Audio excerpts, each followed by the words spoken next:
That's the thought. So the lady had such a thought.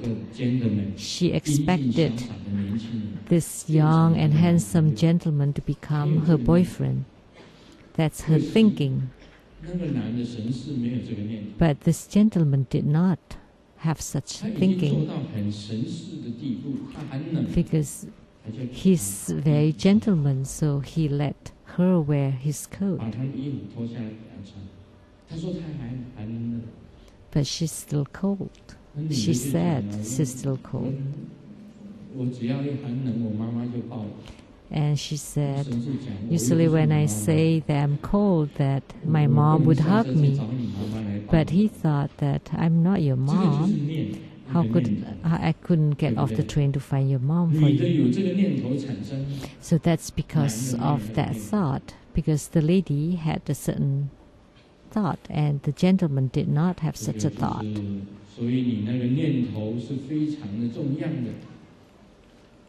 So the thought is very important, plays a key role.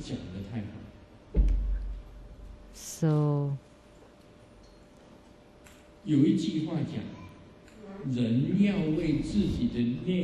with one thought, one thought gives rise to transformation.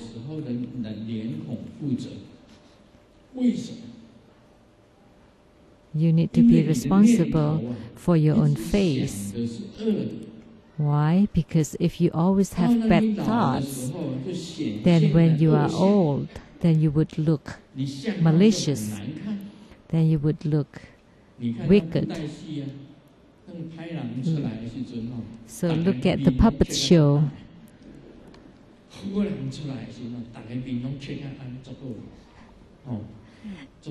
When a character appeared, the good one, they would look very dignified and compassionate. So if you have when you are old, then when you look very kind and compassionate, then because you have a lot of good thoughts. But if you look malicious and wicked, then because you have a lot of bad thoughts.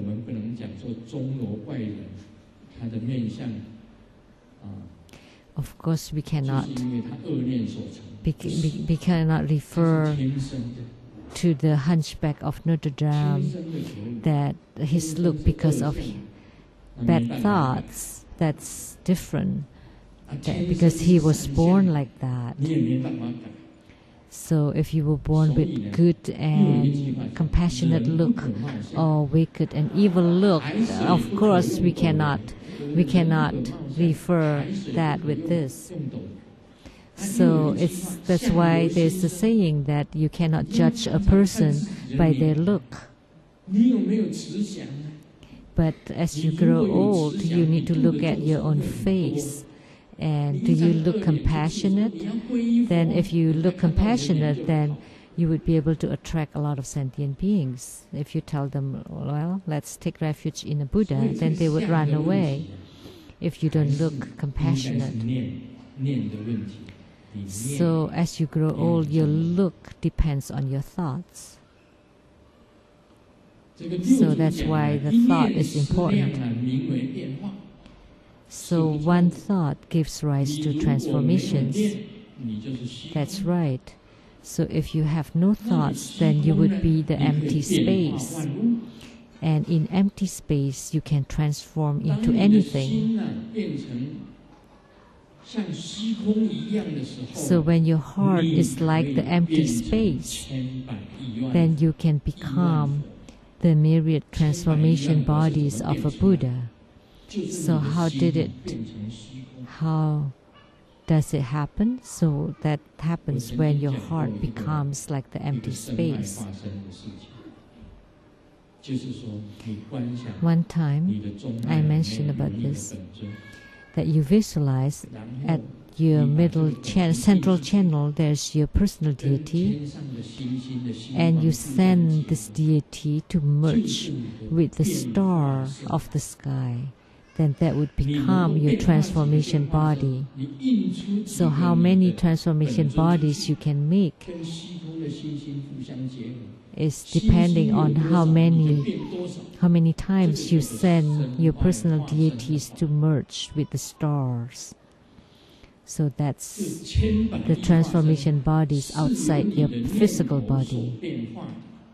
So the myriad transformation bodies were transformed out of your mind. This was spoken by the sixth patriarch. So malevolence transforms into snakes and dragons. So if you would like to harm or poison others, then you are like snakes and dragons, while compassion is transformed into bodhisattva.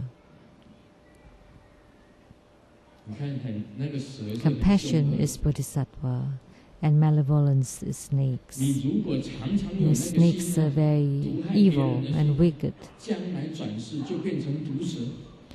So if you are malevolent and wicked, then in the future you would become snakes. And if you're often very compassionate, then in the future you would become a bodhisattva. So there's a cause and effect here. Wisdoms transform into higher realms, and while if you have ignorance, then you transform into lower realms. There's cause and effect here. At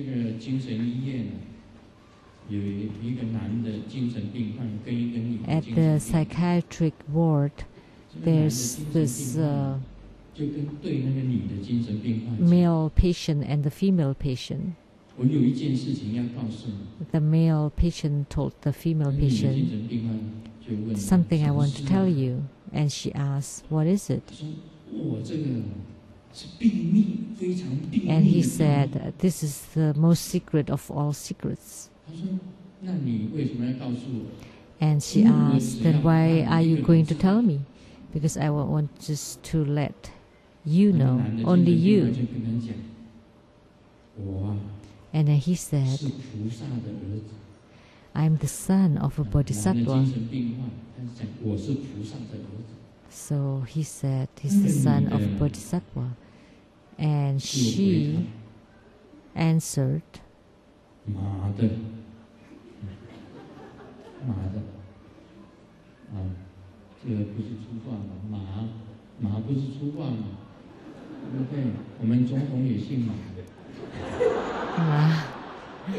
Ma is like mother.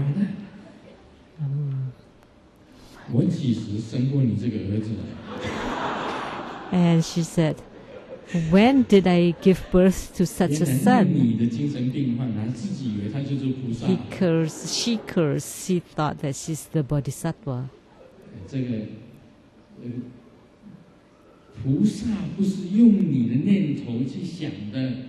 So bodhisattva is not something that you think. So are you a son of a bodhisattva? A lot of the mental patients would say that they're Mazu, they're bodhisattva, they're president, or they're Buddha, or they're God. Mental patients often think so great of themselves, and Grandmaster is the smallest one. I feel that those who regard themselves as the greatest, they are like the mental patients.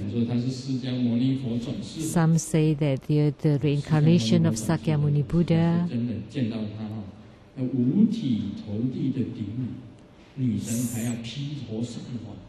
And in seeing him or her, we have to pay homage flat on the ground and make offerings of everything, and then would have to spread some flower petals because she or he claimed to be the reincarnation of Sakyamuni Buddha. But mental patients are usually like that. There are many mental patients like that. there's some who regard himself as Pope. And the psychiatrist told this Pope, I have treated you for so long and you're still a Pope? And he answered, yes, I'm still the Pope. So who asked you to be the Pope? And he said, God. God appointed me to be a Pope. And there's another mental patient walking by, and he said, I never appointed you.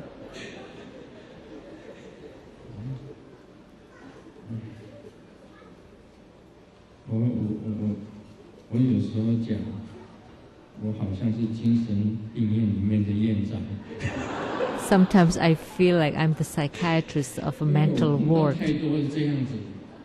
because I met so many of people like that. Sometimes a true Buddha disciple, after going on their own, they feel they become the reincarnation of Maitreya Buddha or Sakyamuni Buddha or whatever.